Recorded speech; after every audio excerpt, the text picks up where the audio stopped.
你好，欢迎收看《新闻面对面》，我是谢仲。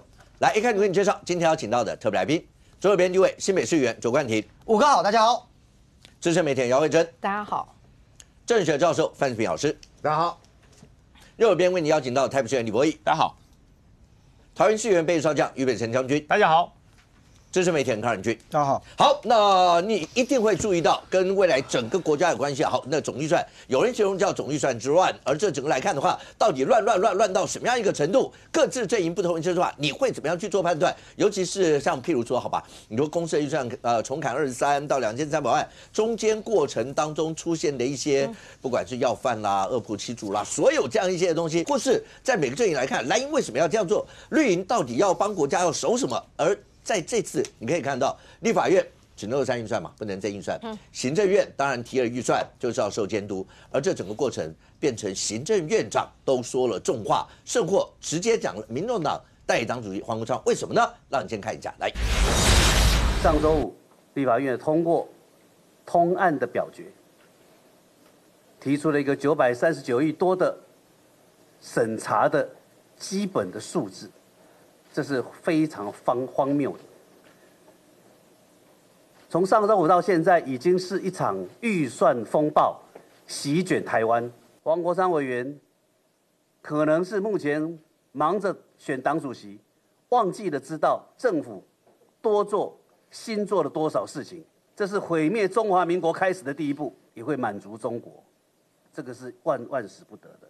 卓荣泰行政院院长，如果你手上握了2兆9千亿的预算，你还不知道要怎么施政的话，我们必须要说，无能的卓荣泰，请你下台。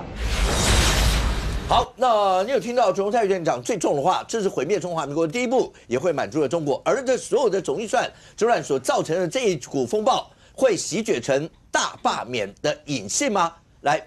关你是现在看起来的话，哈，如果媒体上有人用总预算之乱，到底乱什么？乱成什么程度？没有，就是乱晒一通嘛。那民意代表监督预算天经地义，博弈在这里，我在这里，我监督新北市政府的预算，你监督台北市政府预算，那于将军监督桃园市政府预算，这都清清楚楚。可是今天如果你连删什么你都搞不清楚状况，你就在乱删嘛。为什么我敢这样讲？我先说今天在干什么？上个礼拜900多亿的统删预算，这个是比前一年要多了6倍的金额。先把所有的框架全部下来，比方说我水电费删多少包含中研院然后水电费、特别费等等，最后删到939亿。如果删不够了，补到939。我们本来以为只有这里，结果今天在立法院发生什么事？今天立法院是早上去的时候，立委们的桌上叠起来满满的700多案的案子，要再删多少钱？今天又删了1235亿。1235亿，加上里面的900多亿，加起来就2000多亿了。为什么我说你们在乱删？你们根本不知道这在删什么。今天发生了一个非常多资深跑立法院的记者都看傻眼的画面。今天江启臣主持嘛，我韩国一到美国，10点25分的时候，江启臣喊说：“现在第170案，现在进行表决，表决时间1分钟，现在开始。”然后1分钟过后，当按完表决器，对不对？对。10点53分按完表决器了，结果没想到10点54分的时候，江启臣突然讲：“好。”本案国民党团针对170案宣告撤案，2分钟之内1.2亿的预算突然复活，我们从来没看过那么新奇的玩法。这是立法委林俊宪 po 在他脸书上。后来我们去看林俊宪委员在讲什么，你知道，因为国民党删错了，国民党这个预算是什么？把行政院的个资保护委员会的筹备费用1.2亿元全数删除。个资保护委员会的预算全数删除，删完之后，他们马上国民党立委发现不对，赶快把它撤案。二读还可以撤案？对，于将军，你专业议员，我们在议会没有看过这种二读会后瞬间让他复活。可是你知道，民进党议员立委超尴尬的，因为他们要撤案，我们也不能不让他撤。对，所以就很奇怪嘛。我跟你说，这太荒谬了。你怎么会提这个案子？这代表什么意思？今天早上出现在桌上的这一堆700多万，你们根本江启臣，你不知道自己在念什么。像任俊哥现在手上这个，就是一早所有的立委桌上拿到的，你根本不知道你在表决什么，然后就乱砍一通嘛，这是其中一个，对不对？第二个，我讲另外一个案子，我知道国民党跟民众党对这个民防很有兴趣大家讲东讲西，有意见有兴趣我都尊重。今天的状况是怎样？国民党今天先讲说，我对那个民防啊2218万啊，警政署啊有意见。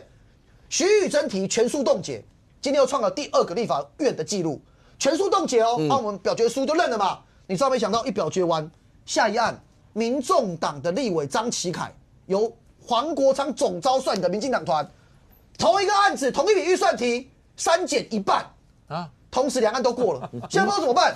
一案通过全数冻结，一案通过删减一半。我今天问了好多资深跑立法院的那个媒体人，有没有人看过这个案子？没有人看过。所以你们根本不知道你们表决什么嘛？我问你要怎么处理？是冻结还是删减？我真的不知道。任俊哥比较资深，等一下可能跟大家讲一下，因为这种事情就在这里就发生了嘛。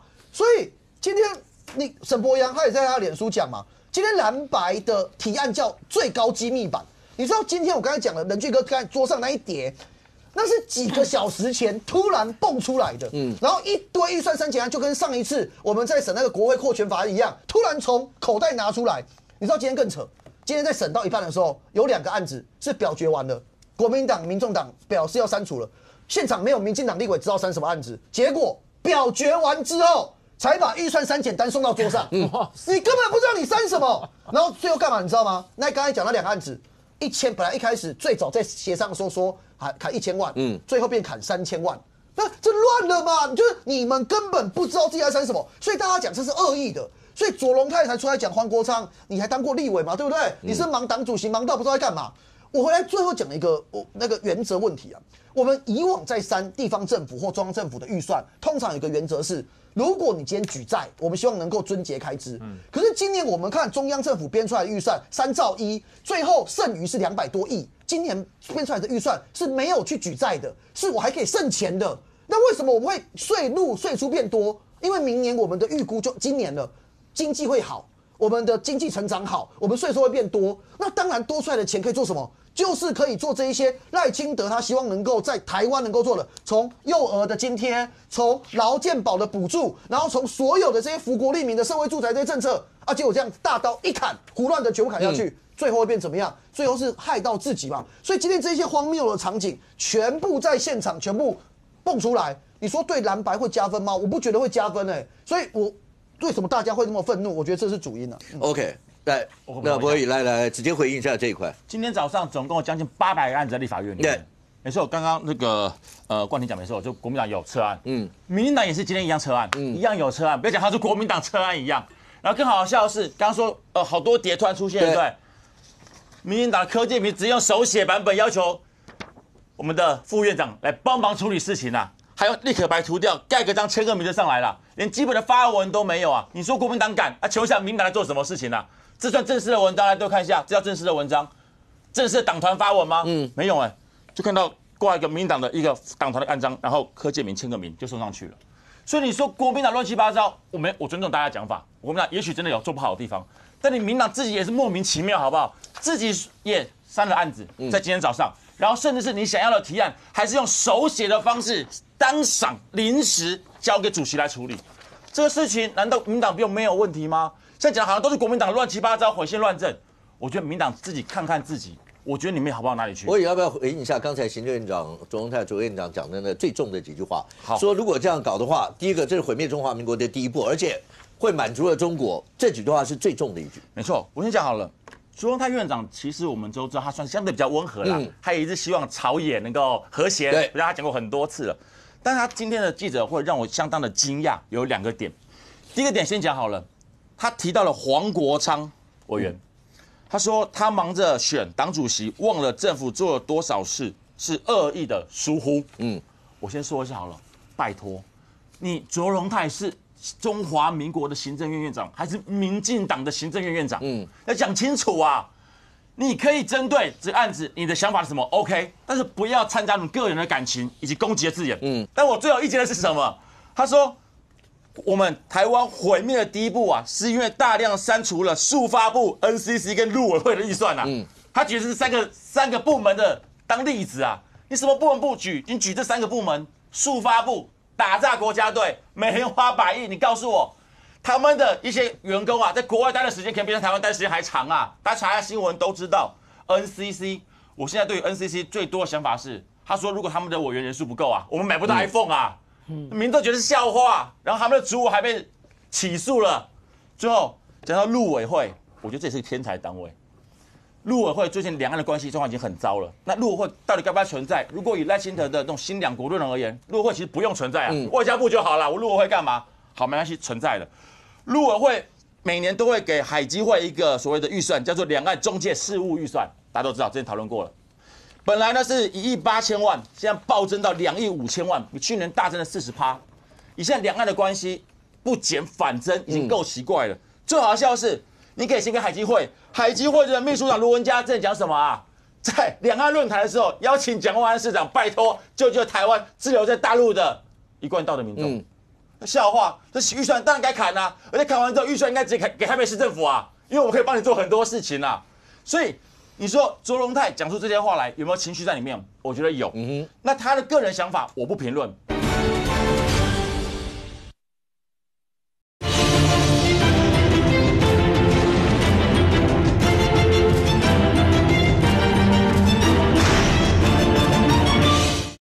所以你说卓荣泰讲出这些话来，有没有情绪在里面？我觉得有。那他的个人想法我不评论，但是如果你要用到这3个部门来举，我认为你举错部门了啦。因为刚刚我们讨论过非常多，你说包括了公示的案子，包括等等的文化部啦，文化部对，这的确需要考虑。你说真的有可能全删吗？我会觉得哇，那删掉，那其他怎么办？因为毕竟有些片子，也许我们看的真的怪怪的，但也许它还是有它艺术存在的价值，这个我们都是鼓励的。可是某一些很离谱的一些花费，包括以前救安基金大记得谢宜容拿去给他办演唱会、置装办公室等等的这些事情，该做的就要做。但是国民党、包括在野党、包括民众党，当然也必须要做一件事情，就是把我们3个预算要说清楚、讲明白，这非常重要。因为朝野的攻防是正常的啦。你不管是哪一年哪一个会期，通通都一样。OK， 但怎么样把事情说清楚，然后做我们立法委员该做的事情，我觉得对的事情就不要退却。OK， 我有意见哦，就是如果说这个预算提案叫正常的话，我不知道还有什么东西是不正常的。全世界最不正常的提案就在这里出现了。为什么卓荣泰今天会讲这个话？我刚才博弈讲的很对哈 ，NCC 数发部很多没做好，你就针对哪一项没做好来讨论。你们正式提案把两个部会删到剩1块是哪招啊？业务费。业务费1块就是不让他做事吗？业务费你是人事费干嘛？人事费法定预算，你把业务费删成1块钱，那这是恶搞，这是恶搞。我跟你讲，哪一个脑筋清楚的立法委员会提案把整个部会的业务费删到剩1块？我刚才讲的公式，我们刚才一开始聊公式，哪一个脑筋清楚的人会公示23亿全删？提这个案子，我跟你讲，这个东西就是反常。所以背后我问一个问题嘛，选区的立法委员替选区的选民争取权益正常，你把关预算正常，可是你当你砍到剩1块，最后背后谁开心？所以我跟你讲，这大家很清楚嘛，谁会开心？我觉得台湾人民不会开心，老共会很开心，让中华民国政府垮掉。所以这第一个是对谁负责，我觉得要讲清楚。第二个事情，刚才大家讲到就是说，包含陆委会啊等等这些事情一样嘛，陆委会你是把那整个所有的预算基本上没有全数删除，也是删掉1半，什么意思？已经出来苦口婆心跟大家讲，那就是我们之后的什么香港的办事处啊，澳门办事处就不用设，以前也从来没有这样搞过。民进党也当过在野党，民进党也当过多数党，我们没有这样子去搞过。你是把整个部会要彻底弄掉。再第3个，你们是对人不对事嘛？你们提那什么烂案子？你们提了一个提案，你们把陈时中痛骂一顿，就说陈时中这个政委行政不中立哦，担任政委不跨部会协调，还去帮人家辅选哦，还说要罢免，所以我把你删掉一个政务委员的薪资全删，有这样子搞的哦？就这一个政委单独一个政委，因为他立场跟你不同，你就要把他删掉。不，公示没有，你们提案写得很清楚。不是立场不同，是他违背了行政中立的问题。政务官，不过当然行政中立。不过当然我要讲个东西，行政中立。当然我要讲个，就针对某一个人来删费用，这的确可以讨论。我会觉得这不该嘛？这个可以讨论。政务官你只要请假都可以表达自己立场嘛，讲完都不用辅选的。政务官就是可以辅选，这是清楚的。再第3个，柯建铭，刚才博弈兄拿那一张，那我有意见。我们大家也在立法院当过国会助理，然后很多我们也都了解议会的状况。临时提案本来就可以用手写。今天国民党问题，你把2件事混在一起。临时提案，你们认为民进党团不够工整，我们应该打字哦，拍谁？情况紧急，我们用写的啊，你那个不够工整，这可以修正。你们的状况是几百案全部到刚刚那一刻送进来，然后说我们就审，然后通过了预算，江启臣不知道是什么，国民党不知道是什么，连自己删掉什么之后紧急哦，我们把它重新恢复，这个是完全不一样状况。我最后讲一个啦，就是说你对哪一条预算有意见？可以删，可是你们今天是毁灭式的、无差别式的攻击，从交通、内政、教育、影视、体育无差别式的全删。最后一个我要讲黄国昌，为什么昨天突然又点黄国昌？不点黄国昌才奇怪啊！黄国昌是敢做不敢当啊！前几天他不是提案删除这个刚才这个中央政府水电预算啊，然后业务费啊，然后包含中研院嘛，一开始的时候。然后结果后来范云把这事情揭露，说：“哎，你这样对得起栽培你的中研院吗？”黄国昌讲什么？黄国昌说：“你们说我们民进党有哪一条预算针对中研院？”然后后面加一句什么？哎呀，如果你要沟通，可以到办公室找我们沟通。就好啊，最后结果是有没有？有就有含中研院嘛。所以反正就这样了哈。那生气。我补充一点，其实我们两个是市议员啦，不要吵这么多。不过我先讲个重点。你说业务费3成1元适不适合？我个人认为没有适不适合，只有针对那个部门该不该存留而做决定。你说的公司包括文化部，我当然觉得不应该，因为他必须有很多他必须要做的事情。但你说 NCC 拿出去外面看，很多人也许觉得适合啊，包括你的数发部讲得这么好，只有唐凤当时做 APP 什么卖面线啊，我到底要留着干什么？所以这东西不是因为能不能删掉一块，而是这个单位应不应该把它删掉。我觉得这是讨论的重点。OK。再来，你说柯建铭讲那么多，有的没的，包括讲到黄国昌什么那个总裁讲到黄国昌等等的，我跟你讲了，你可以去讨论黄国昌委员这个人，但是你不要去扯到他做了什么事情，所以造成什么结果，这是不恰当的。他有没有选民众党的党主席，跟他是不是一个适合的立法委员，两个是不一样的。OK。应该就事论事来讨论黄国昌的问题以及他的提案，这是重点嘛。所以我觉得现在立法院真的很乱，那我们也希望能够尽速的把这混乱的事情处理好，因为他们处理好了，整个台湾才能够好好的往下走。不过现在看起来的话，任俊，这整个风暴应该说是从那公司23亿，然后因为陈玉珍委员过程当中，然后跟文化界的一些影视界的一些人士直接那不叫对口吧？那应该大家叫对呛的吧？就是直接大家这样做，然后包括出现了要饭说，包括恶仆欺主，类似这样一些。整个火就从那时候开始，然后当然，刚刚冠廷有提到很多案子，包括今天各位看到的那一堆，我跟你讲，我相信没有人看得完啦。因为这样怎么可能？哎，各位，你知道他每一次审预算，你也是很早以前要送去，然后要所有的助理要去想办法爬出所有的内容，要删什么东西的。你现在松之间，因为告诉观众朋友，到明天应该是今天到明天，明天晚上12点为止，所有这些预算要全部弄完。OK。我也不知道到最后，因为一般的习惯是到最后大家就画爬 again 的啦，最后大概就是这样。可是那个过程，任俊就从公视这整个火就一路烧下来，而且其实这个火字烧是因为立法院曾经有过大概2、3个月的时间是各个预算到各委员会里面去进行审查。那你今天看到这些极具争议的这些提案，基本上他们都不是这些委员会的你像陈玉珍他财委会嘛，他也不是教育文化。但他针对教育文化去引用了什么柯志恩之前在委员会里面的那个说明，然后来认为说 OK 我就这样要砍预算。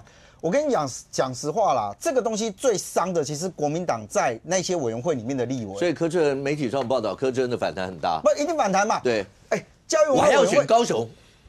然后你这样子这不是选高雄的问题，不是选高雄，这是跟文化人士沟通的问题。比如说，你今天去找文化部说我今天哪个预算补助的不给。你以为柯志恩不会受到那些文化界、艺文界的人士，平常他们也会有请托，当然也会有东西需要帮忙。那你今天透过一个陈玉珍，夯不啷当，所有人都骂进去，连什么要饭的都拿出来说，你知道，真的艺文界的在每次在谈预算补助的时候，对文化部来讲都是一个很需要去斟酌的，因为大大小小大家都希望可以拿到补助。所以你一竿子打翻一船人的这种做法，你会看到他真的最伤的会是国民党的那些委员所以才会讲说我的委员会都已经谈过了，为什么你到今天还要拿这个案子出来？对，而且一删大删23亿，你说这个刚刚这一章嘛，727案这都是个别立委的提案早些年我们还没有党团协商这个机制的时候，以前的立法院怎么玩，你知道吗？就我管你协商多久，管你怎么干。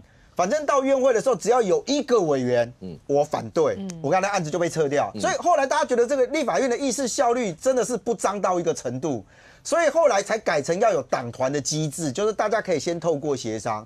那你今天跟我说这727案，为什么会有刚刚那种荒腔走板的状况发生？因为很简单，大家都不知道个别立委提了什么，党团不知道，所以才会发现到你有抵触的时候怎么办？赶快撤。那这有没有像刚刚那个冠廷所提到的那个？有啊，他一定会有绕高嘛？为什么？因为如果大家看那个新闻，看立法院在表决的时候，通常都要有人在前面举着赞成、反对、赞成、反对。为什么？因为不举，没有人知道到底今天哪一个案子。至于刚刚博弈说那个立法院啊，他说批评民进党哦，用手写就拿去提案哦。我给各位看一下，那个不叫经典啊，这个有打字。但打字的部分全部被划掉，划掉写什么呢？这是国民党的提案哦。院会期间，执政党立委常无故叫嚣，引发其他委员压力，建请院方处理是否有当，敬请公决，全部用手写。那这个也叫乱搞吗？国民党立院党团啊，不是。我跟你讲说，他们临时，我讲是他们也是临时来做这个事情啊，这也是临时吗？对，不是说只有国民党，你只是挑一张纸，对，我说不是只有国民党，你唯一的差别是这样，他有打字，但你把人家打字的划掉，然后自己写上去嘛。我说的差别是，都骂国民党通通都临时乱七八糟。我讲是这些东西，民党也有在做啊，不是说这个东西是错的，不是啊。我们跑立法院啊，这个事情常常发生。好，因为为什么？因为这个议程是在滚动的啊。如果今天发现了一件事情，一攻防本来就你不太可能就随时拿个打字机。但我知道博弈的意思啦，就是说有些东西应该有，因为他一直强调电脑打字啊，这个你大家去找一下。说大家都有这种临时的，不一定有嘛。而且你说这个提案会不会离谱？因为执政党立委会无故叫嚣，所以我有压力哦，所以你要处理。这有什么好提案的？所以我会建请那个国民党的立法院党团备打字机，现场直接打字。OK 啦，以示公正，以示正式。反正国民党立委连麦克风都可以自己带，对啊，手都可以不是问题。好吧，我推荐一下。但我回来谈这一次的这个立法院哦，确实刚刚主持人所提到的，说你本来要砍23亿，那后来发生了压力了。你看陈玉珍自己脸书上也写啊，说我讲的那个什么要饭不是我说的，对，是别人说的。他还把原作者今天请出来，对，然后讲说这样子，但是第一个你要看人家原文，好，当然那徐忠茂先生有他自己的一些的想法，可是当你援引出来讲了这些以后，其实那就是你的意思啦。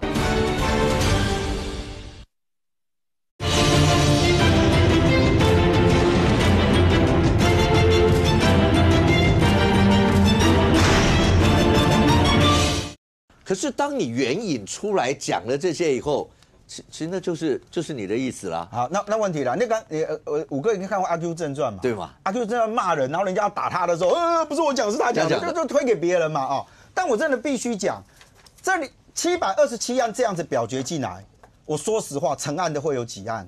几乎不会。因为这些很多都是个别立委在提案。你今天到了党团里面，党团事实上也要再砍啊。也就是说，你今天如果真的冲击到这个委员会，他这个在委员会的委员，那我讲实话，这些委员就要争下啊。那我平常跟你审预算干嘛？我审完了，我们达成一个共识了，大家知道说，哎，这个删减有什么的，那怎么办？所以才会有刚刚比如说卓龙在讲那个啊，那是蓝白党团的共识啦，说要删掉这个900多亿嘛，然后写了一堆939亿多嘛，对，结果你会发现他列像民众那个他们总共列了15条嘛。前面有一些交通费用什么什么删掉，后面跟你注明不得留用，意思说我砍掉之后你不准补。但后面有几条又跟你讲说啊，如果你觉得有窒碍难行，没关系，你可以补过来，你自己看要砍哪些预算。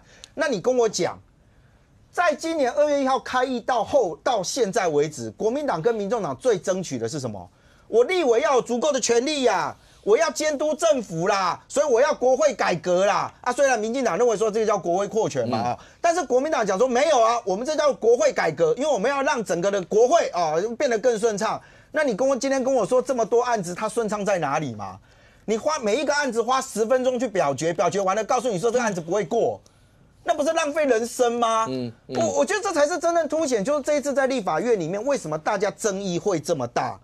其实我知道国民党有一些委员在这些委员会里面，他们其实很反感这件事情。为什么？因为那不是他们委员会里面成员的想法，他们也不认为应该要这样看。但因为我们现在有个游戏机制，就是回到我刚刚讲的，早些年立法院的时候，一个委员就可以搞掉一个预算案，现在又回来啦，好，那请跟我说，到明天要结束，对不对？你跟我讲说，今天真的大家对这件事情会知道砍了哪些东西吗？我举个例子比如说刚刚讲说常规的预算像人事费这个东西你没办法删，因为我们所有的预算真的人事费用占最多我想不管是议会或中央政府都是这样。但是刚刚主持人说业务费把它砍到剩1块钱，那我就问这个预算就给你这样过，就给你这样过好了。所以这个部位被你砍到剩1块的这些公务人员，每天就领钱，他不用做事了。为什么？立法院没给我预算啊！我要做这个要有钱，我没有钱，我还不得留用。你摆明让他在这一整年不用做事，你跟我讲这叫哪门子的监督？我不懂啊。还有一种是预防性的预算。什么叫预防性的预算？比如说黄国昌说，你们不要质疑我捍卫铁道安全的决心，因为我从普悠玛号什么什么一直监视。可是你要知道。这些东西，黄国昌去关注的时候，是事情已经发生之后。你回去检讨为什么缺这个，为什么缺那个。你这一次被人家质疑说你砍掉那个整木的那些东西，那个只是预防性的，也就是说，我今天这些东西处理完了，我基本上比较有可能会去防范未来可能发生灾害。你说我也把你砍，甚至刚刚提到的说呢，那个通案统三那个啊，你知道他们甚至有提案是什么提案？你知道吗？他们要删减的预算跟这个所谓的冻结的预算，因为2个方向不一样嘛。你有看过删除的预算跟那个跟冻结的预算金额数是一样的吗？一模一样的金额数哦。他也拿出来说，我们这叫做监督政府。请问你如果跟我讲说你审预算，你怎么可能会有提案连几块钱都一模一样？删减的预算跟冻结的预算金额全部都相同。那我也讲实话啊。为什么大家对于这一次会觉得你今天这样子删预算的方法，其实不是在严格监督？就严格监督听起来是一个很大很崇高的一个帽子，但你真的回来看细项的时候，你就会发现到有很多东西真的就是为了凑什么？你知道，凑立委的提案数啦。不，将军，如果真的讲的话，但是陈其山有一样很多人想不通，他是正蓝军，是啊，金门的立委是，那退辅会的预算。不能碰啊！对，理论上嘛，你自己也是出身自让黄复兴党部的这些，那为什么他是要表示公平吗？就是我不是只删这些，我连这些都删。可是这些会等于是伤到蓝军的大本营啦，不是会这样吗？而这所有这些的风暴，好，你说从前几天开始就有讲说啊，刑事局有没有打诈不利？照理来说打诈不利，然后觉得你预算是不是不够或什么，但是打诈不利，然后我删你的预算。大家就觉得他已经不够了，然后你还删。可是很多这样的一些逻辑一路往下，前面其实大家在谈罢免的时候，没有什么人会觉得说罢免的火真的会野火燎原。但现在看起来，那个罢免是不是真的有可能进入大罢免了？我讲哈，其实，在立法院里面担任问政的委员，你应该是火力旺盛，就是你针对了地方得理不饶人，你抓到一个问题，你就咄咄逼人，追到底，专业，对不对？然后你从总咨询开始追完之后，他的预算没有编，你找他过来谈。我总咨询到这样，你怎么不编呢？这很重要嘛。那如果说你总咨询没有提，突然间在看到预算书来说，哇，这么厚一点，我抓到了，你突然想出一个理由来刁他，这叫乱搞。所以立法委员专业的叫做火力旺盛，但是呢，你不能搞到流弹试射。现在本来很多人跟他没事，立法院给他乱了，跟我没事，我都老了，都退休了，砰，中弹了，你知道吗？你要去砍退辅会荣民之家的预算，他说因为金门没有荣民之家，对，那澎湖要再砍1亿，马祖也砍1亿，东引再砍1亿，全国我记得没有错，荣民之家16处，有16处，哪些地方各位知道吗？不是每个县市设一个，荣民分成几个阶段，荣民年轻的荣民就40几岁就退休，有荣民40几岁就退休了，那个要就学，你要念研究所，念博士班。退辅会有编预算，让你就学，你学术越好，你念得越多，你以后未来就业的方式越宽广嘛。第二个呢，就像我们这种50多岁的，他希望辅导你就业，2度就业。好，就学就业这方面的预算其实是少的哦。荣民最大的预算是就养跟就医。那么荣民之家是什么？就养啊，哪些人可以到荣民之家？所有荣民33万人。荣民之家全国16处可以容纳8000多人，那各位够不够？当然不够。可是是不是所有荣民都要去？也不是啊。我就不符合啊。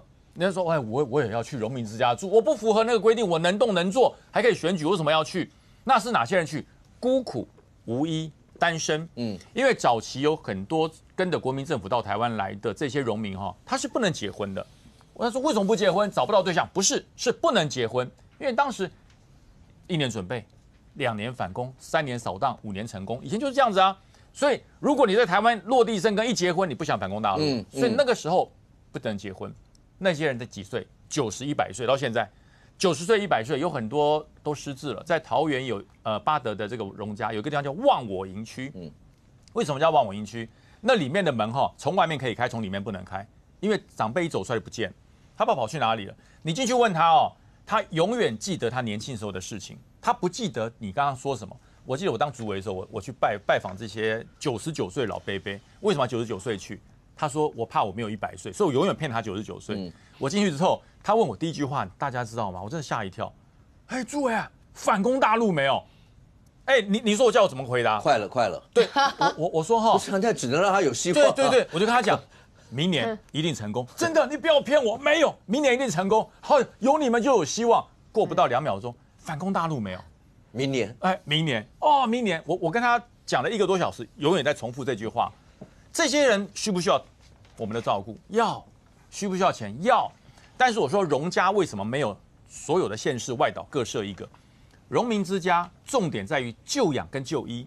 那么我想请问，是台湾本岛的医疗设施好，还是外岛？对，将军你讲这些我知道，因为他本来就不可能，不可能嘛。但问题是我刚刚的重点就是，那陈玉珍再怎么删，他知道蓝军的大本营。当然，你要讲说这个问题会有一点太政党之私，然后你把陈玉珍想的就只是因为为了要砍别人，可是你再怎么样，不能因为金门没有荣民之家，你就要去砍退辅会的预算。退辅会我相信他也是要编所有的地方，包括金门的一些有荣民什么，他也要照顾。要。那也就是说，有人的想法是说，当你这个预算要删的大刀一砍完的时候，你根本就是亲疏不认的。当然，那你不管是谁，连你旁边站着自己的友军你也砍了，就所有人你都砍，那怎么会是这样的砍法呢？所以我才讲啊，炮火要旺盛，而不是流弹乱射。这些你的族群，你深蓝支持你的人，本来他不会在乎立法院怎么砍预算，因为你再怎么砍，你不可能砍到我的。因为我是支持你的，所以呢，放心，让他们去乱。说不定还在下面加油，踢他一脚，到最后嘞，为什么砍到我了？你这怎么选？所以我就讲嘛，有的时候是天灾，还是人祸。这次国民党这个状况大家可以看，现在整个罢免变成什么？你知道，假日运动。他真的因为这次整个预算烧起来的，真的，因为很多人不关他的事的。对啊，艺文界怎么会去搞罢免？艺文界，我告诉大家做艺术的。你要在这个人生有生之年去发财，不多，绝大多数是往生了才变有钱。我有一个朋友，他是一个艺术博士，那天我们在那边聊说，你论文什么？他说我的论文是为什么艺术家在生前一定要很穷。对，但你这是大家一般的印象嘛？对，他就不懂为什么一定是要这样。可是他现实这样，所以艺文界我们刚才讲，艺文界有很多好。你说也许有一些在他有生之年他就能够大红大紫大发的，当然有，我们也希望大家都能这样。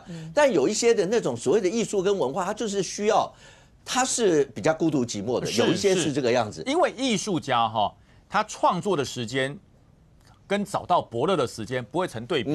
那可能突然间有人好欣赏你的画，你已经走了，你已经不在了，发现哇限量，不会再有了。所以都在这样。可是将军这个火，你刚刚讲，如果变成全台湾这样的话，因为它会出现一个，当你说是拿掉你那个要饭的碗的时候，哇，难听。我觉得这已经不是大家单纯在讨论要不要补助，要不要什么，是那已经到了尊严上，有点羞辱的感觉。你从艺术界、艺文界惹到传媒，惹到军警消，现在连荣民都要惹。然后你好像看来现在中华民国的国民。有哪一个人没有被扫到？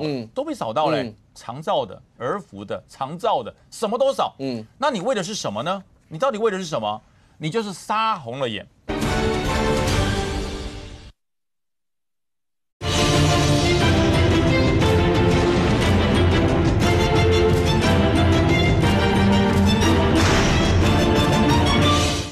现在中华民国的国民。有哪一个人没有被扫到？都被扫到嘞，长照的、儿福的、长照的，什么都扫。那你为的是什么呢？你到底为的是什么？你就是杀红了眼，因为规定你一个 KPI， 就是说一定要给他砍，让他见骨，让他痛，然后我们再来好好的协商。据我所知，上礼拜就礼拜天，叶元之去扫街啊，扫到一个太太，那个太太就说。你们都乱砍！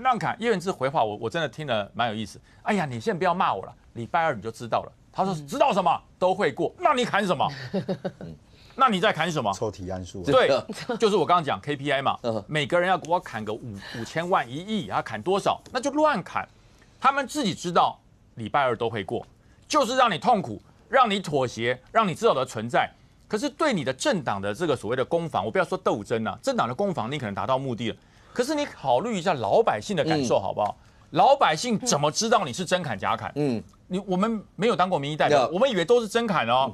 你要把我的这个头盔、消防头盔砍掉，你要把我的荣民之家的照护金砍掉，你要把我的艺文金砍掉，你说我是不是拿什么丢掉要饭的碗？我不知道你是玩真的玩假的，因为绝大多数人认为说立法委员一定玩真的 ，OK， 不然砍什么？不，将军刚刚讲到，大家都是玩真的，玩真的也才恐怖啊！如果真的是玩真的，我可以补一个吧，就是逻辑，因为我刚才问的最一开始的问题就是说，陈玉珍去删退辅预算，这是诡异的事嘛？对啊。来，我再举另外例子哦。今天新北市的立委廖先祥，他今天汐止的立委提案删掉汐止的社会住宅。那汐止在卖虾吗？他把汐止的社会住宅删掉，整个删掉哦。然后后来他被点到说，你怎么会汐止在地的立委删汐止社会住宅？他跳出来的讲法是说，把社宅盖在鬼城。他不要，连盐酥鸡都买不到。结果刚刚就俩公了。刚刚我们汐止的议员张景豪脸书 PO 了一篇说，这里不是鬼城，旁边有 Costco。新北市政府说这里是中央地方的合作示范区，旁边还有高架道路，非常棒的一个地方。怎么被你讲鬼城？所以这只有一个原因，陈玉珍这不是单一。如果连廖先祥、陈玉珍跟一堆立委都这样，连黄国昌会删中研院，就这种事情全部扣在一起，只有一个原因嘛，他们的最高指导原则是。比胜过你刚才讲的这个层次的，最后原因是什么？就是颠覆这个政府嘛，把这政府砍烂嘛。我觉得是他们最主要的目的。慧珍刚就讲，好，你会讲，然后当然蓝有很多人讲说，不是，你们要看清楚，有的就是动而已，然后动或者删减，而且目的就像张讲的。他不是到最后真的会删这么多，我只要你们大家来沟通。当然也有人讲说，政府要负的一点责任是预算提出来，你就必须要捍卫你的预算，对，你必须把你的预算，我为什么会需要这些？你当然自己要讲出一些的道理。那但是你的删，大家的重点就在，那你删也要有个道理啊，而且不是那种你告诉我删23亿，最后大家骂完以后变成删2300万。那你从结果论回头去，大家就会问，那前面到底是怎么一回？很多像这样一些东西，或是我们在讲，这时候有点相对剥夺感，就是当你删这些，然后各界都觉得你删到我的时候，然后如果你们在立法院有人讲说，那我们的餐费要不要增加？你不让大家觉得说，这是相对剥夺感。你不要告诉我那是100块的问题哦。对，你现在删我删成这样，你就算加1块你自己的餐费，我也许都会有意见哦。是，我觉得其实刚提到你刚刚讲的，其实就是张贤凯委员提的嘛，就是说100块，然后买麦当劳，然后都没有办法买到全餐哈，只有一个汉堡，然后也没有薯条，所以他就说大概加卡赫嘞哈，然后就提高一点这样子。那第一个就是说，七凯委员你可能不知道，就是说之所以没有办法100块买到全餐，因为是麦当劳涨价了，好不好？这叫通膨，好不好？那通膨也不会只有通膨你们立法院，所有人去买麦当劳都一样，100块没有办法买到全餐，因为价钱就被搞了。那当然，你刚刚提到的哦，就你们立委吃较好，阮大家拢吃喷就对啊，是阮大家拢免吃，嘿，阮大家人要吃，你就讲阮拢可以搞，给你的喷呢，阮拢可以吃吼。所以讲话有必要讲成这样子吗？那刚刚其实我觉得小武哥讲到一个重点，为什么会拱起来连自己的退服会的都照理说是你的铁盘嘛？是啊，我跟你讲，其实最主要就是一个政治人物，他其实在做很多决定的时候，其实就只有3个考量：个人的利益、政党的利益跟国家利益。所以他到底删这个预算是为了他个人利益，还是政党利益，还是为了国家利益？如果你今天把所有的预算删到了刀口，你真的有严格把关，比如说像我个人非常不爽，就是台湾 Plus，我觉得你那个效益太差了，差到我真的觉得你应该删掉。可是请记住，台湾 Plus 的预算不在公示，好不好？哈，你这割到菜割欧北山哈，所以这个东西就是没有办法容忍的。你如果把台湾 Plus 的预算好好的砍得对，那你就叫为了国家利益，那没有问题。可是你这割到菜割，你讨论了公示，然后就变成好像以为是为了政党利益，但事实上就变成。到最后是为了你个人利益，因为你跟你同党的那个柯志恩委员整个跳脚，他说这个23亿当时在我们教育文化委员会的时候，没有任何人有意见啊。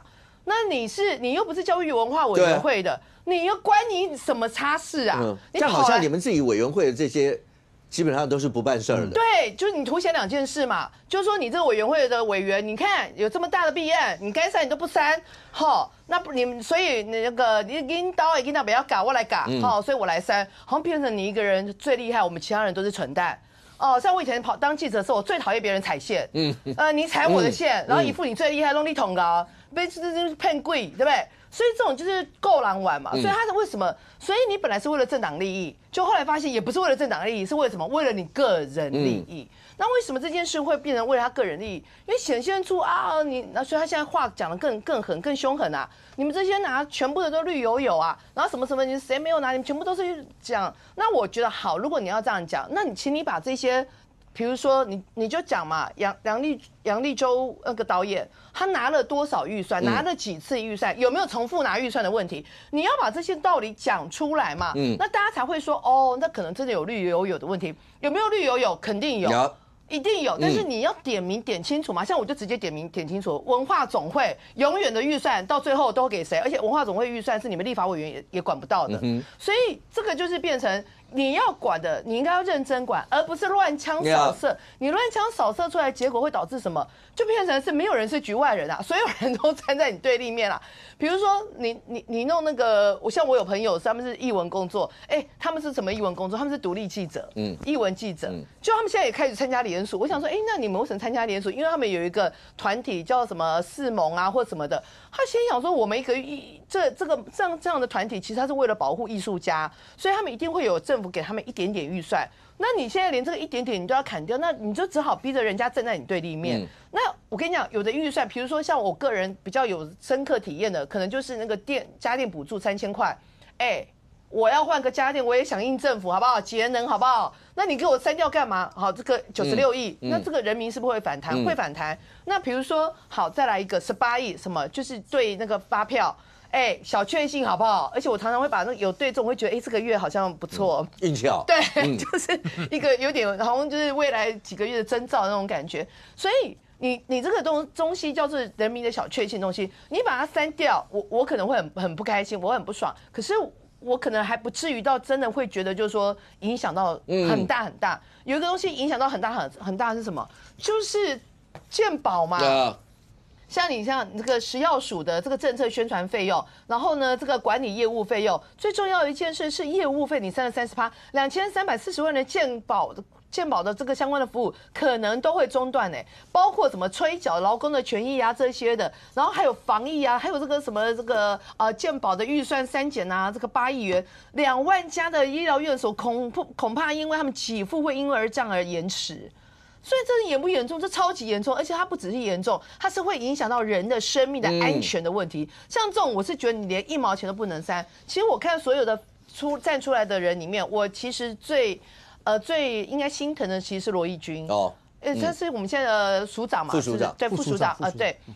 当时的 COVID-19 如果不是因为他半夜睡不着觉去逛那个 PTT， 发现有中国那边好像有贴文说，中国的那个疫情已经好像有高度人传人。后来他就发现这个之后，赶快我们有那个派2个医生去，那个预算是什么预算？就是到中国去的一个预算。对，现在连这个34000块也被砍掉，变成6800。你去用6800给我买一张可以到中国去的机票看看。太荒谬了！那你说你说3万没有？现在有人跳出来，王鸿辉说你不要乱讲哦，罗义军你不要乱讲哦，你们那个防疫的预算600亿我们都没有删哦，我们删的是什么？不好意思哦，在那个2020年1月的时候，根本还不知道是什么东西，到底还连 COVID 这个词都还没有出现的时候，他只能用他们自己原本内部的预算，然后有这个预算，所以出差。如果现在你连这个唯一的34000块这个出差费都砍掉，他们没有预算啊。他们难道你要他们这些公务人员自己花钱吗？这荒谬到极点。那像这件事情，我就觉得你把它砍掉就要求因为如果你能想吗？如果当年没有这34000块的这个费用，我们2个医生没有办法到中国去，没有办法确认说这个东西确实有很大的高度的人传人，没有办法在第一时间采取对中国完全封闭国门，没有办法阻止那一年从中国来到台湾过年的这些人，你能想象台湾会变成什么样的一个情况吗？结果这样子的防疫大工程，今天在脸书上必须跟你说跪请。第二篇脸书说，如果他讲明哦，我就是一个事务官，我没有要选举，我没有要政党。今天如果你们要骂我，你才能让这个预算过，那请你们骂我没有关系。我们国家怎么要一个这样子的一个这么优良、这么优秀一个公务人员？为了他的正常的部门可以正常的运作，可以守护我们国人2300万人健康跟安全，我们要一个这样的政务官事务官来跪请吗？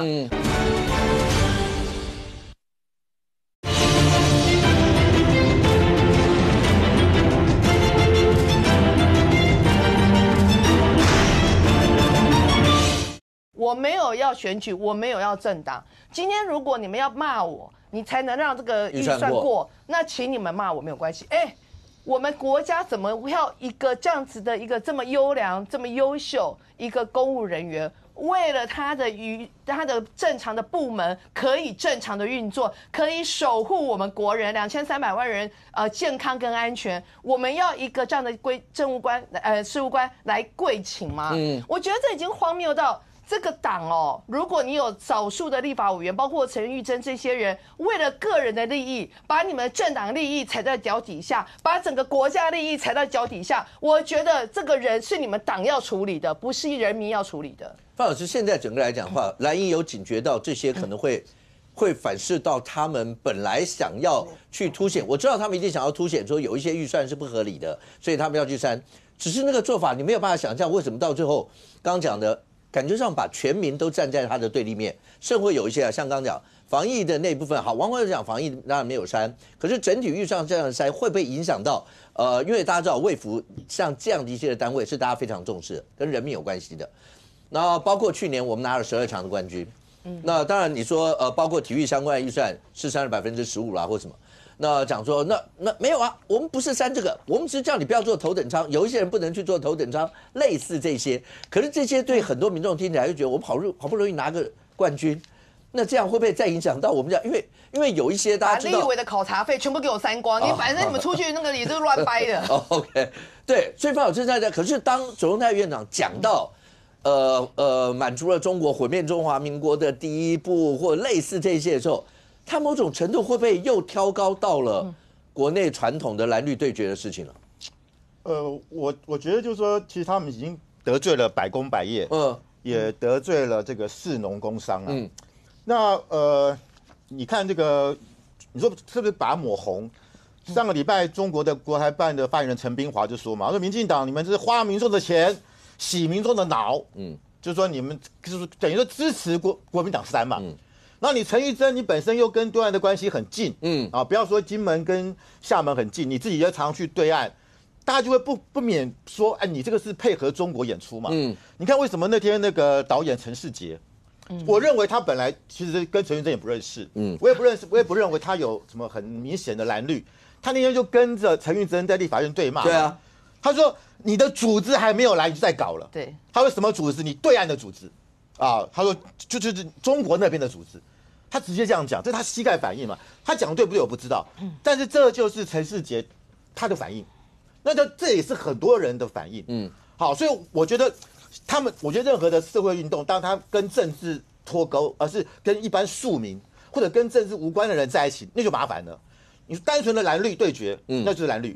你说2014年太阳花学运会起来，我到今天为止，我觉得马英九还认为那是民进党在推动，到今天为止，他还死不承认是当时台湾的民众对于两岸服贸协议的恐惧嘛？因为我们觉得中国很大，他的大的洗衣店来台湾，台湾就没了；他的大的服务业什么洗发店来台湾，台湾就没了。那的确是由下而上的恐惧。可是马英九到现在为止10年哦，他还是认为说。这个不是人民的觉醒，那我就没办法了。所以我觉得要用政党去推动是不可能的啦。所以你看今天这些演艺人员、这些导演再出来，不要讲杨立洲，他也跟政治无关了。而且我看到的最有趣的是谁？王小利。王小利导演是拿过我们这个金马奖、金钟奖的哦。他今天怎么讲？他说现在的国民党，他讲这个国民党哦，正在罔顾核心的民主价值，这很严重指控哦。翻天覆地的制造社会不安，他说国民党在制造社会不安，是我们社会的乱源哦，破坏国家安全，很严重哦。国民党破坏反制中共的备战实力。我请问一下，王小利的爸爸是谁？王生啊。蒋经国时代的总政战部主任，道道地地的外省籍。他爸爸是受两蒋的这个栽培，升到上将，当了我们总政战部的主任，这么高阶的将领，他的女儿王小利今天对国民党这样批评，我今天是朱一伦看到王小利这样批评，我愧啊，我惭愧。他的父执辈以前看到以前你知道王生权力多大？蒋经国下来就是王生。我这样讲，因为范老师刚刚讲王生将军上将，可能很多人不知道，在我们那个年代，你真的只能用权倾一时。对。王生将军大家都不用讲吧？连我都听过。对，当时有个他叫王少康办公室，权力大到蒋经国后来把他派到乌拉圭当大使嘛，对。所以你想想看。国民党要考虑什么？你今天你的本来的支持者都反你了。我最近接触到几个罢免团体的年轻的那个爸爸妈妈，他都说我出身深蓝家庭。我会遇到好几个都是我出身深蓝家庭，然后他说他担心的是因为我当爸爸了，我不希望我的小孩未来被中国统治，我们希望能够维持我们目前的生活方式。我不要讲以前我们讲仇恨的动员能力是大于爱，当然。所以你看，为什么阿扁2000年会当选？因为很多台湾人觉得我们这几十年来被国民党这个压制，所以他们有一种仇恨。可是我现在发觉有一个比仇恨还大的力量，叫恐惧。就我们担心我们目前的生活会被改变，而你国民党、你陈玉珍，你们是在配合对岸，在做这件事情，所以这种恐惧会让那个凝结更大。那我必须要讲，范老师，可是你觉得这个恐惧到目前为止已经转化成大罢免的这样的动力吗？或这个动力足以在2月1号以后，真的在全国遍地开花到不管也许不是全国每个选区，但最起码是很多个地方的选区都能够达到，包括第2阶段，然后甚或直接进入到罢免第3阶段吗？你知道他们现在口号是什么？你以为罢免，其实在剿匪。他们是用剿匪这2个字，所以你说那个仇恨值高不高？那我不敢说遍地开花，但是台中市我认为好几个1、2个已经有机会了。叶元之更不要讲了。所以我觉得就是说，而且现在已经别怎么，就说陈玉珍，大家已经把陈玉珍的仇恨现在投到仇恨金门。他们说不要买金门高粱，拒喝金门高粱，不要去金门旅游。我真的，因为我在金门大学教书教了3年，我对金门是有感情的，那是我的第2故乡。不是我觉得他不用把对个人，像有人也许对副科举委员有意见，但你不要去抵制花莲。你对陈玉珍委员有没有意见？对，跟金门一点关系都没有。对，这些我觉得大家应该把它拆开看了。但是你知道吗？花莲今年春节的这个订房率只有21%，是全台湾最后一名的。我们全台湾平均4%，我不知道是不是跟副科举有关了，我不知道了。但是我觉得这个东西会转移到我不希望，因为其实金门真的大部分我在教书，我觉得金门真的外号他们当时叫海上周鲁啊，金门人是文风鼎盛，而且每个人温文儒雅。可是大家现在抢到陈玉珍说，难道金门人都这样吗？那陈玉珍为什么会这样做呢？他当然因为他自己的政治意义，因为我们知道金门本来就是很蓝的，然后你对民进党越大力越猛，他越有票。但是我觉得这件事情其实对金门已经造成形象上的伤害了。可是范老师，除了对金门这样，难道对陈玉珍委员如果有任何意见，他不会变成，因为那地方很蓝嘛，我想在那地方他们大家要罢大概也很难。可是会被转嫁到国民党其他委员身上？就好像有人说，如果因为白银8席都是不分区，那如果有人对白银的委员有任何意见的话，动不了。那蓝白合作，他就把气出到蓝营的身上，会不会有很多是这样一些转嫁的一些效果会出现？当然会。就是我可能罢不了陈玉珍，但你不要小看了陈玉珍，现在金门也有成立，也有罢免的声音喽。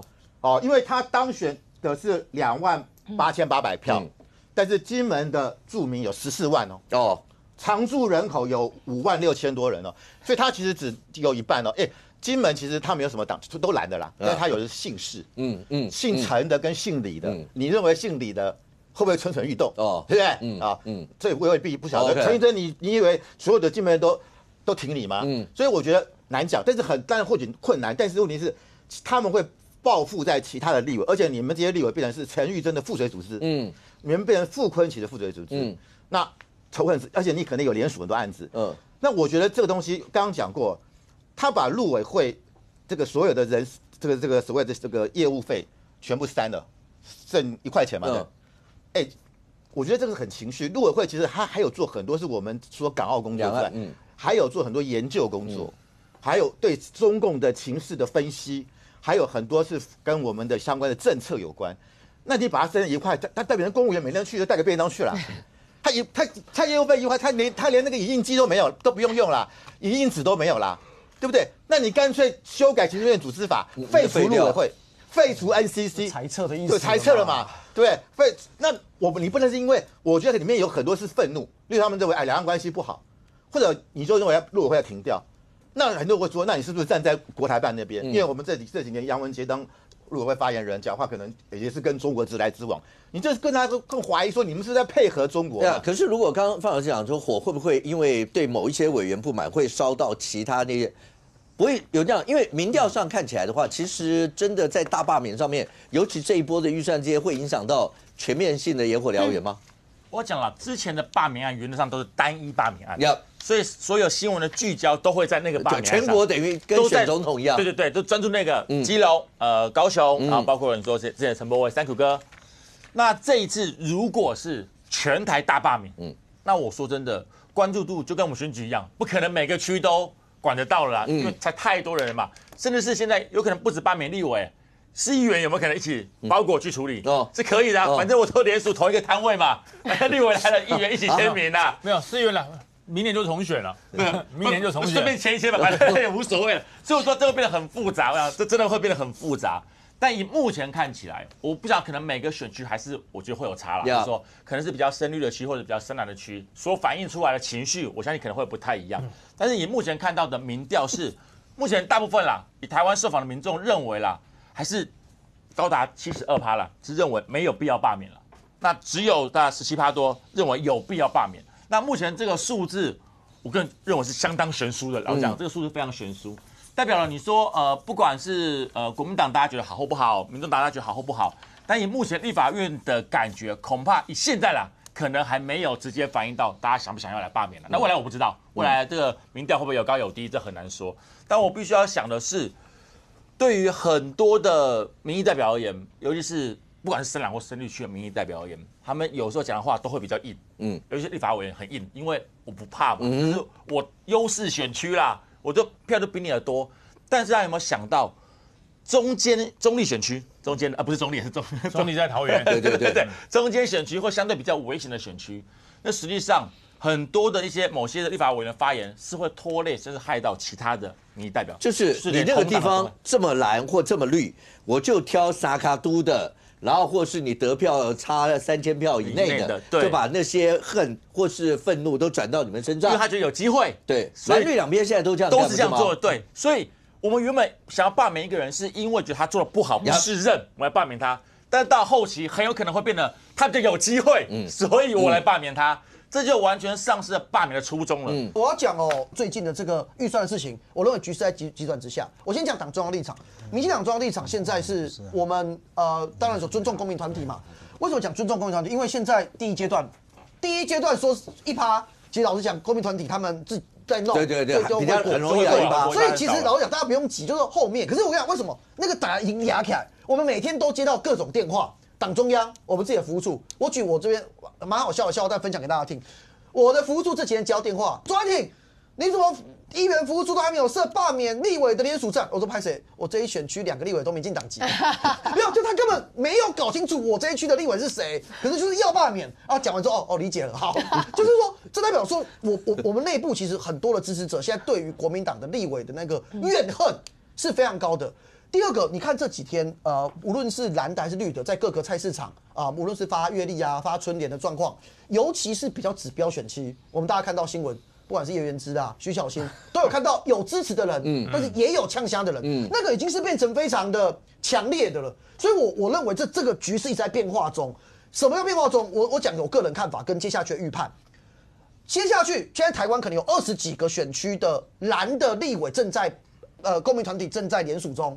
假设最后有几个选区有过第1阶段，甚至有过第2阶段，我问一个大哉问嘛，我们民进党有可能完全不管吗？不可能。所以你们的态度不可能，林俊宪委员是直接讲，过2阶段，对民进党就要全部。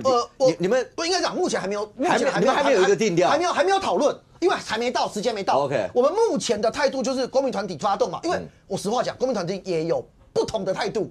有人认为说现在尊重他们自主性，有人说不行，民进党一定要来支援，所以现阶段一阶不需要嘛。我现在讲我的判断，我的看法跟我的判断是，当然这不能代表党中央，但我的想法是，2阶之后我们哪有立场不下去啦？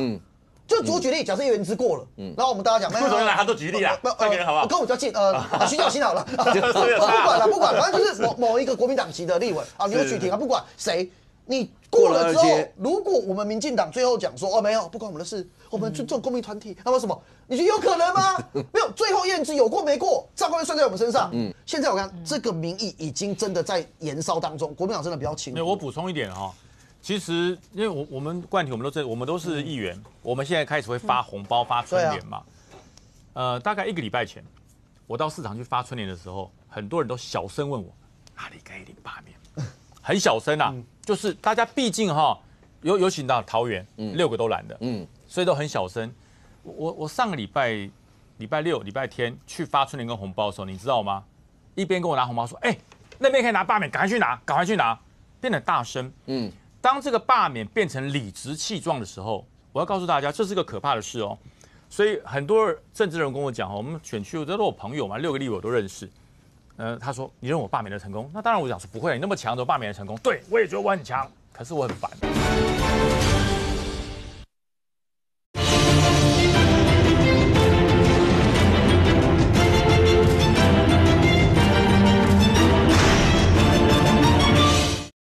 很小声啊，就是大家毕竟有请到桃园6个都来的，所以都很小声。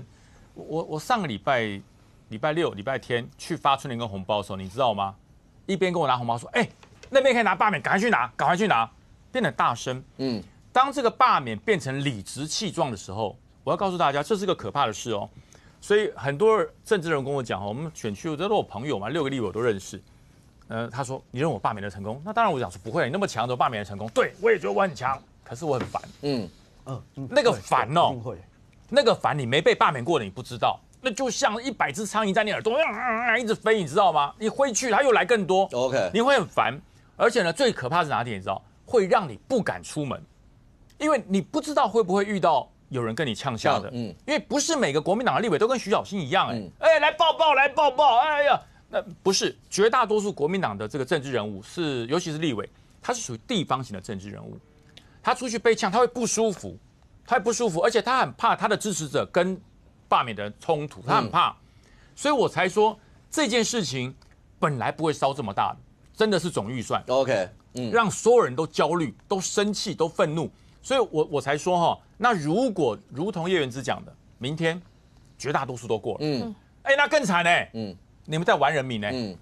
你们在玩人民哦，让人民的心情随着你们的乱提案而焦虑，所以我才讲，现在国民党一个做法就是，你知道吗？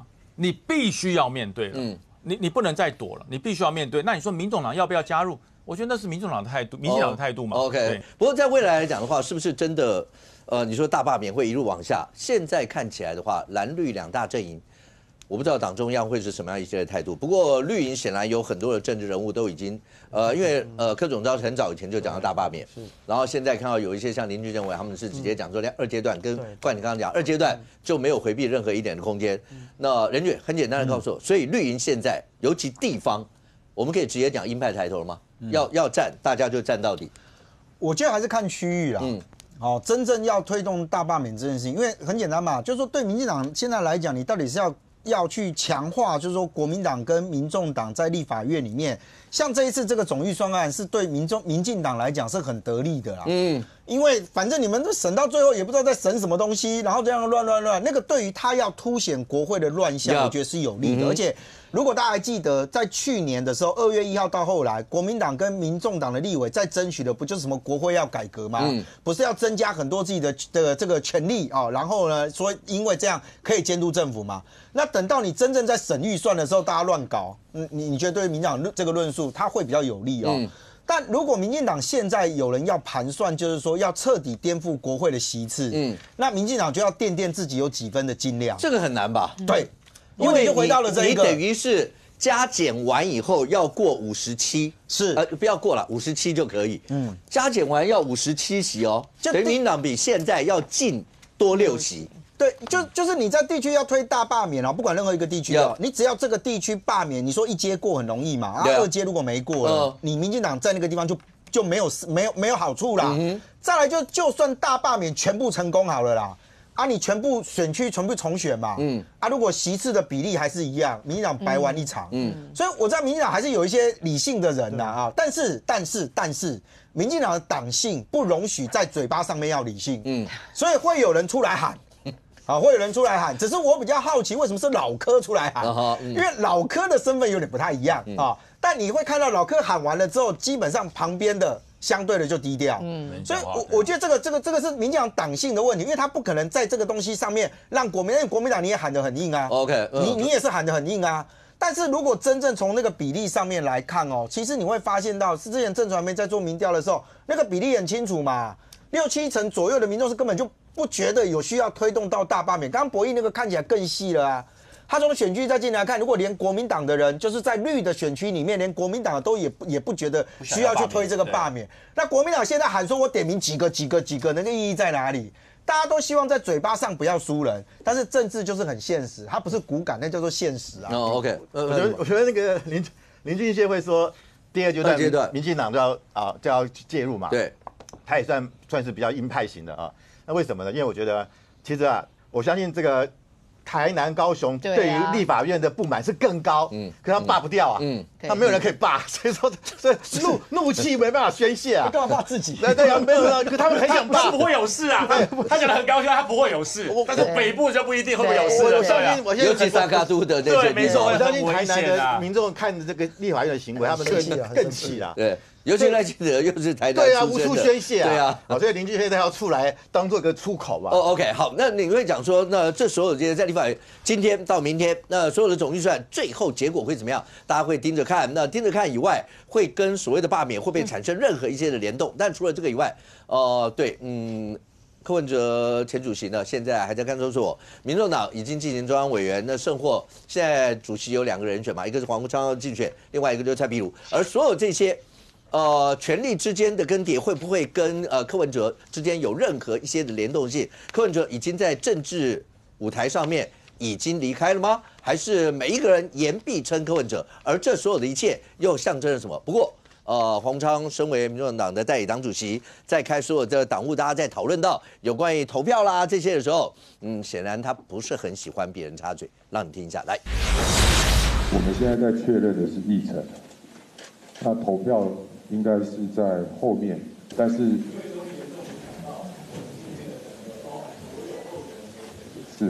我觉得我们台湾民众党在开会的时候，恐怕还是要树立我们的风格跟表率了，好，不要跟立法院一样。那刚刚你提议的内容我也听到了，当我在做回复的时候，这样任意的插嘴，恐怕不是一个很好的行为。我在主持的时候没有关系，随便，好吧？没有关系 ，OK， 好不好？各位有什么意见，合个言而至都 OK， 好不好？关你，他不喜欢人家插嘴，他不喜欢被挑战，他不喜欢他目前在民众党还没有一统江湖、一统天下的态势被戳破。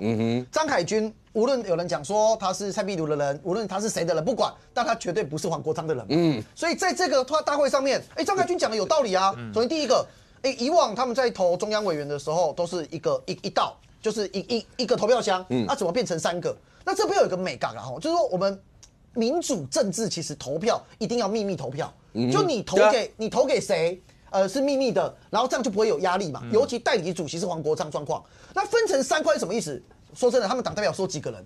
中央委员是有几个人？当如果变成3道的时候，我是不是就可以归纳出可能于将军在这里，博弈在这里，那谁投给谁的几率就可能被抓得到，谁跑票。所以确实从1道变成3道是会增加人自己觉得被点名做记号，谁投给蔡壁如，谁投给黄国昌，确实这是一个可以讨论的事情啊。但黄国昌很显然不喜欢他这样子的一个提问嘛，这第一点。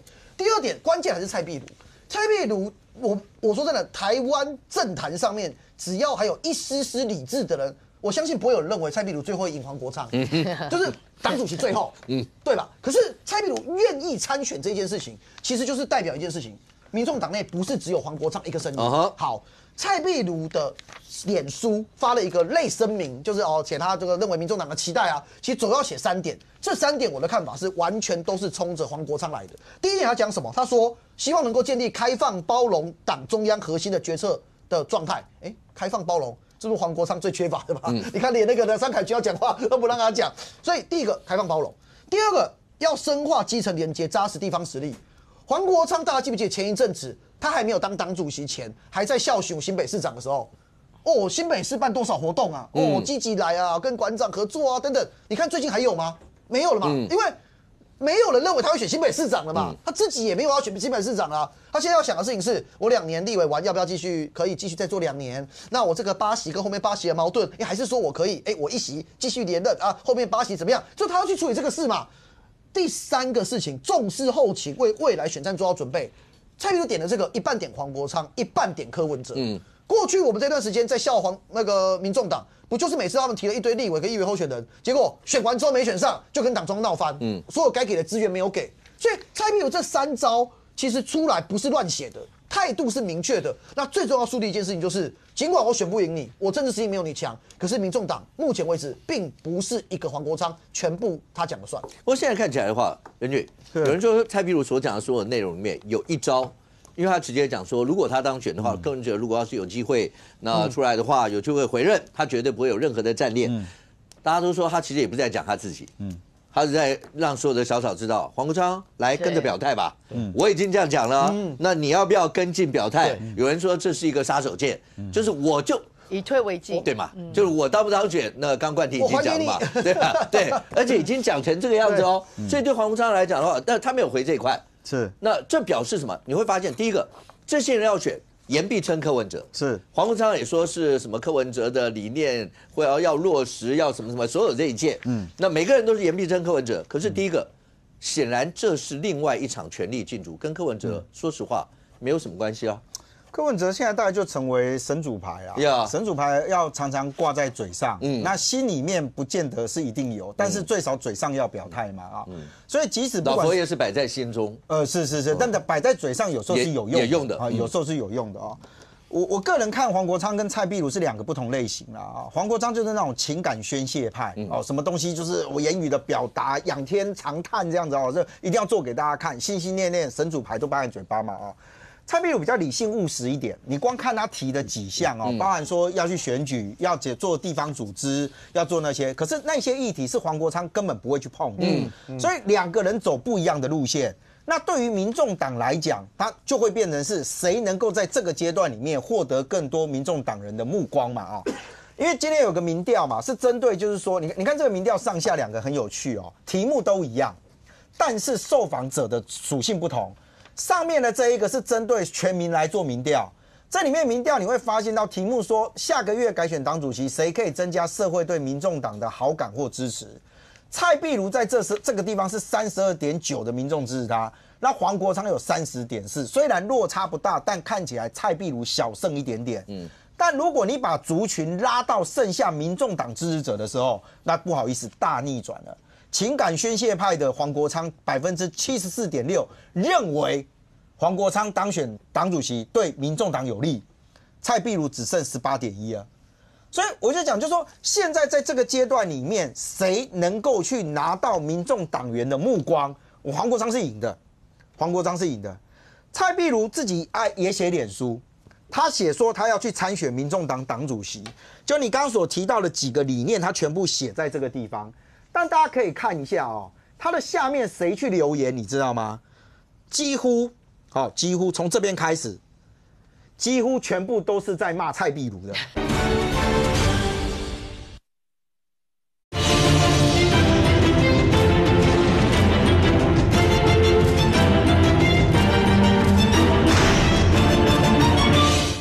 所以我就讲讲，就是说现在在这个阶段里面，谁能够去拿到民众党员的目光？黄国昌是赢的，黄国昌是赢的。蔡壁如自己也写脸书，他写说他要去参选民众党党主席，就你刚刚所提到的几个理念，他全部写在这个地方。但大家可以看一下哦，他的下面谁去留言，你知道吗？几乎从这边开始。几乎全部都是在骂蔡壁如的，那不是蔡壁如的，这是蔡壁如的脸书啊。但是各位导播可以 take 一下这边哦，几乎全部都是在骂蔡壁如，甚至有讲说你只要不要上媒体就好，你少讲点话就可以了。全部都是几乎啦，不敢说没有支持蔡壁如啊，几乎全部都是这个。这就是民众党现在内部的氛围，它确实呈现出来的是这样的一个状态。所以我觉得黄国昌到今天为止，其实你看蔡壁如提的，你刚刚说什么？他说他不会恋战权位哦，说他以任务型的心态来领导。那如果柯文哲医师哦有机会回任，我绝不恋战党主席一职，立即让柯医师领导民众党继续向前迈进。这句话听起来有点情感宣泄的成分，但实务上不可能。那你民众党选举选假的，你的党章制度是玩的吗？柯文哲可以在法庭上面跟检察官、法官说，我属意黄国昌做我的代理，你蔡壁如不能这样搞啊！哦，柯文哲一出来，我立刻党主席我不做了，柯文哲恭请复位，没有制度可言。但蔡壁如必须要做这个表态，为什么？因为很简单，他已经很知道现在形势比人强了。蔡壁如的中央委员选举31票，排第5名，被前一个江河树呛。你在选第5名，是被让中这边党主席。但我们真的理性回来看，你刚刚提到了说他们在投票的时候不是要分3个票轨吗？那你知道那为什么要分那3个票轨？分地区，方便看谁投给谁。那现在问题来了，如果你从这个方向来看，蔡壁如还能卡31票，不容易啊，不容易啊。但问题是，这些票数会不会变成是支持他去选党主席的动力？我认为对黄国昌这些人来讲，不会乐于让他走，所以下一波的运作一定会开始动。那在下一波运作开始动的时候，我那天坐在那个地方，我就讲，蔡壁如必须要思考一件事啊，你如果要继续留在民众党里面，你如何让大家知道你还是在民众党里面的一个声音？你唯有继续参加地方选举。但问题是你太冲动了，你为了要选一个党主席，台中我不要了，我放掉。现在被你们同党的一个台中的议员来呛说，你他妈品下干狼算。所以我觉得民众党到现在为止，基本上啊，定于一尊的这件事情，我觉得不会有差别，唯一的只有一个。现在柯文哲叫做神主牌，但接下来你在党主席选举的这件事情上是要很面对的是接下来地方选举啊。N+1民众党已经改口了、说那只是当时提出来的，根本也没有具体来做，那是完全推翻柯文哲喽。那你黄国昌接下来怎么布局民众党？慧珍，是我记得在节目讨论的时候，那时候人就也提过了，那个来宾就讲说，民众党现在从柯文哲的人众党一人政党嘛，对，接下来是不是就是黄国昌的民众党？对，如果黄国昌真的进驻，刚刚大家讲说，他当党主席几率非常非常的高，未来的民众党黄国昌带了以后会变什么样？我觉得会变成大家就讨论柯文哲越来越少了，而且他会变成非常非常的激进。事实上我有在怀疑一件事情，黄国昌为什么他这么老资深的一个立法委员，他不太资深啊，出过一任了。对，不做一任，在民众党里面最资深。对，我以为是2任，最资深。对。那事实上我觉得重要的是，他不可能不知道他这个预算怎么删。可是他怎么会这样子大动作，而且是挑白了，就是你的地检署有泄密之前，你的高检署怎样？就是我觉得你有点在算账那种感觉。第一个是因为我觉得他要文武百官大家来跟他，让你知道现在民众党是谁当家，就是我黄国昌当家。所以好，你有来跟我点头，你有来跟我写裁决干嘛之类的话，我就愿意就是给你不删对，就不收走，就是有一点要立威。第二件事情。我觉得他有一点越来越激进的原因是，当然也是跟我腹黑一点想法，就是你把整个东西跟到最紧绷，然后大家的对于蓝白的仇恨越高，但他没有办法罢掉白的啊。对啊，是啊，所以他就罢掉蓝的啊。所以罢掉蓝的之后，蓝的就变得越来越少的情况之下，我觉得他们会越来越倚重这8席啊。所以黄国昌这8席在未来的在那个蓝白里面可以谈判的筹码。的重要性越来越高。你的意思说，绿营也许没办法到57，对，可是蓝营现在的会少52+2是党友嘛？对，52如果少个3席就变49，对49+2，51，那个8席越来越重要，对，就越来越重要。然后在这种情况之下，我觉得这个就变成黄国昌他的重要性之于蓝营来讲，就会与日俱增。然后我也觉得，就黄国昌借由这样的方式，就变成把所有的版面抢在。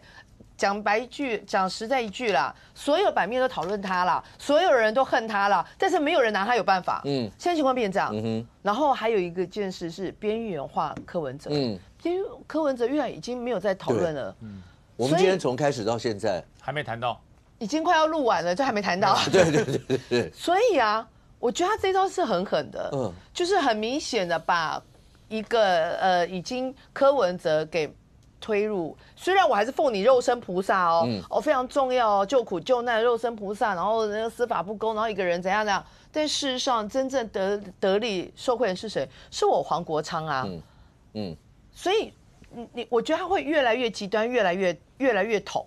而他越来越极端、越来越统的某一种程度上，是去吸引蓝营里面的统的那一派的人。OK， 他们会觉得哇，你看你们朱立伦太软了，你们国民党里面只有一个。他现在隐隐然某种程度有没有一点像是非蓝阵营的共主？是啊，因为他的声量跟他讲的话，他的冲击，我那时候讲。疫情期间，对，其实柯文哲等于是非蓝共主，对，因为他直接骂高端的，然后直接骂当时蔡英文总统。那蓝营其实没有人这样，现在黄国昌感觉到有一点这样的味道，是，所以你看声量上跟所有议题的操作的辛辣度。显然，黄国昌会超过现在看到蓝营任何一个人。而且最重要一件事情是，现在是所有东西任他选、任他点、任他吃、任他所有强取豪夺，但他不用买单。是不是蓝营？是蓝营买单？柯文哲买单，柯文哲买单。那柯文哲已经过去式了，已经变肉身菩萨了。哈，肉身菩萨是已经原籍了。所以现在情况是，我觉得黄国昌他会越来越。撸来撸越来越冲，因为他的冲跟他的极端凸显出你蓝营那个国民党的短板、短处。什么短处？其实你们觉得你们很恨民进党，或者你们很想修理民进党，你没摘掉嘛？你畏头畏尾的，你就是怕嘛？你们这样怕的情况之下，你没办法，所以到最后，我觉得议题跟很多东西会变成那个话语权被黄国昌给拿到。所以来真的回应这一块，真的未来会变成。白营的黄国昌带着蓝白的联军一起打吗？柯文哲或白营到目前为止已经到谷底，未来会往上反弹吧？我先讲黄国昌好了，因为毕竟柯文哲在里面。先讲在外面的人，黄国昌委员他现在霸气外露，很明显，他想一统民众党的心。我个人觉得正常，毕竟不会有一个人想要活在前一个党主席的阴影之下，所以黄国昌一定想走他的路。而刚刚那个慧珍姐也讲了，你说黄国昌会不会吸引到蓝营的某些人？会，你讲的是基本教义派，就是那种对，真的很深蓝到极限的，就是对中国大陆并没有这么反感的人，的确会。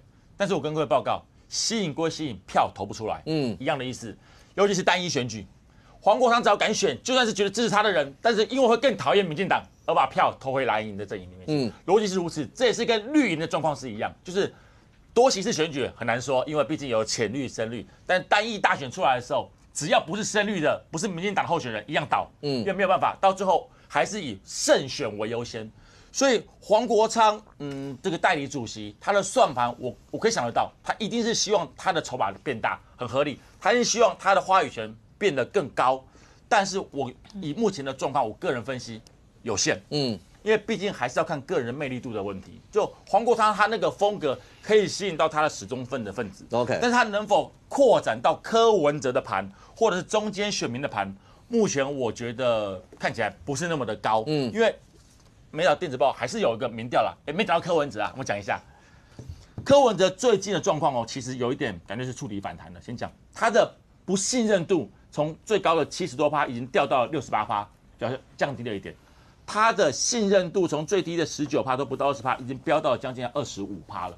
当然，这个会不会是回光返照，我不知道。但是我不知道，对，先讲。但很明显的，现在状况是比较好的，而且不只是他哦，连民众党的好感度也上升了3%多到27%，这是个很不容易的事情。可是国民党也上升了，下降的是什么？下降的是民进党下降2.6%，赖清德的信任度下降了0.8%，赖清德的满意度下降了3%。所以我只能讲，在这一波打柯文哲的状况，以目前感受到的一个民调反映出来，我觉得民党伤的比较多。OK， 所以对于蓝营角度，我觉得还是非常单纯，在立法院蓝白就议题能够合作，当然合作，因为我们是在野党。但是碰到了选举的方面上，我个人认为就是兄弟登山各自努力，没有什么好让不让，或者是被谁给钳制的问题。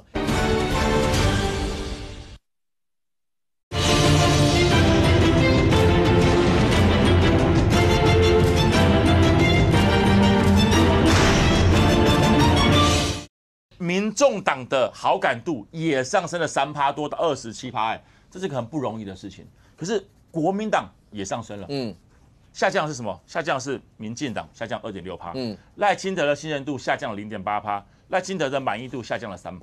所以我只能讲，在这一波打柯文哲的状况，以目前感受到的一个民调反映出来，我觉得民党伤的比较多。OK， 所以对于蓝营角度，我觉得还是非常单纯，在立法院蓝白就议题能够合作，当然合作，因为我们是在野党。但是碰到了选举的方面上，我个人认为就是兄弟登山各自努力，没有什么好让不让，或者是被谁给钳制的问题。现在看起来的话，好，那除了你关心国内这里的话，1月20号，1月20号不就是今天嘛？对，今天晚上。那今天晚上，全世界要迎来一个全新的世纪 ，OK？ 因为当川普上台以后，全世界会产生什么样一些变化？还记得那时候他上台以前，大家都讲说每个国家都准备了应变小组，怎么会有一个国家选总统，然后每个国家都准备应变小组？但结论已经出来了嘛，就是他就是当选了。当今天上任以后，看起来已经有很多菜已经准备出来。来，任俊，传说他一上任就有100道的行政命令准备在那个地方。是，哦，天哪，100道，哇，那未来全世界会变成什么样？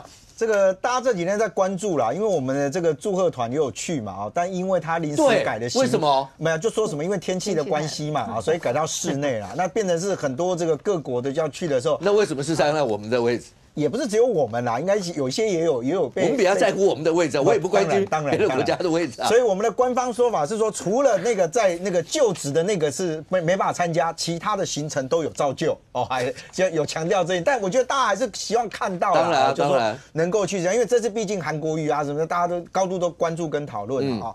那这次川普的这个宣誓仪式是定在美东时间的20号中午12点，好，那当然他有一些一定要去做这个祈祷啊，然后呢还有这个就职仪式的话会先由他的副总统范斯先宣誓，后面才是川普，然后之后大家做这个所谓的就职演说，那甚至签一些所谓的人事任命等重要文件跟备忘录哦。那就提到了，就是说你刚刚所特别说的，说那个叫做他自己有100兆行政命令啊。那行政命令大概也会有人事命令啦，这个一定会有嘛。所以光人事命令、光任用的那些，我觉得也不会太过于，就是说太繁杂。但比较特别的是，因为川普他在接受访问的时候，大家比较关注的是他跟中国之间，这个中国大陆之间双方的这个美中的关系到底要如何调整。其中有一个叫做 TikTok 这个，因为在去年4月的时候哦，那个时候这个拜登政府哦就通过了一个法案，意思就是说，你今天 TikTok 你必须要让你的这个所谓经营权的部分，你必须要有非这个中资的那一块啦，你要那一块，所以呢，本来是 TikTok 关闭了，突然这个川普讲了一句，你知道他先在他的那个社群上面先发了一段，他写什么你知道？就是抢救 TikTok， 那很多人觉得说你是要抢救他什么？你知道后来直接讲，他说等他就任之后，他给 TikTok 90天的缓刑期啊，90天的缓刑期啊 ，TikTok 立刻就说，哎呀，谢谢川普啊，我就是谢谢你啊，我们会努力的恢复这个在美国的这个营运。那这个会不会成为川普到底你是想要投石问路 ？OK， 还是你其实跟中国大陆之间你的那个紧绷的情势？你其实从商人的角度进来看，这个我觉得这个会比啊，我们没有办法参加那个。其实老实讲，我们当然觉得难过，但是他对于中国的政策会不会有所改变跟调整 ？OK， 范老师，川普上台以后，美中之间你预估未来会是怎么样？跟台湾之间的未来的影响又会怎么样？美中之间，川普已经讲了嘛，就是说如果那个移民的问题跟芬太尼的问题没有解决，中国要提高10%的关税。然后他还讲说，这个金砖5国啦，他们如果不用这个美金交易的话，它要课征100%的关税。那金砖5国现在谁在带头？中国啊，对，因为我们知道这个过去俄罗斯也不行，也比较不行了嘛，对不对啊？然后你看这个印度，好像也不想跟美国完全对着干嘛，所以就是中国嘛。所以我觉得就是说，从目前来看，川普改这个场地，就是看得出他的这种善变性啊。你看他本来他说很冷，所以要从户外变成在国会，在室内，而且在哪里？在国会。那我们知道，在川普卸任前哪里发生过暴乱？就是国会，他就要在那个国会举行。所以我觉得第一个，他个人的意志是非常强烈的。他那个感觉就是重返荣耀的感觉。对，重返荣耀，就我重新回到，因为当初这个事情还有人要起诉他嘛，他一直说我从哪里跌倒，从哪里站起来。而当时那些冲国会的人，就是因为支持川普，所以我觉得他回到这个旧地。那再来就是你想想看，一个美国办这么大的一个这个所谓的这个总统就职，你忽然换地方，有多少代表？不是只有我们的，全世界多少代表团都不知道怎么办啊？那你说那个中国现在要派的韩正可能也进不去哦，不晓得，因为他现在只有美国他们自己国内的，还有他的川普的家人，还有国会议员为主嘛，其他外国代表团可能都不让他进去哦。那这次其实是影响很大，当然，但是这就是川普他的权力，他就傲慢，他就我就是这样，要怎么办？你们怎么样？所以我觉得就是说，接下来的中美关系当然不会好嘛。所以你看为什么这个，而且你看。本来这个《华尔街日报》是说，美国是要蔡奇点名蔡奇去，蔡奇现在什么工作？中央书记处书记兼中央办公厅主任，中办是掌握习近平所有的行程、私密的事情，他找蔡奇去，我觉得难怪习近平不让他去嘛。虽然习近平跟蔡奇关系非常密切，他从习近平在福建就认识蔡奇。然后习近平当上这个浙江省委书记，还带着蔡奇去。习近平当上了这个国家主席，蔡奇进入中央，可是呢，他还是不放心。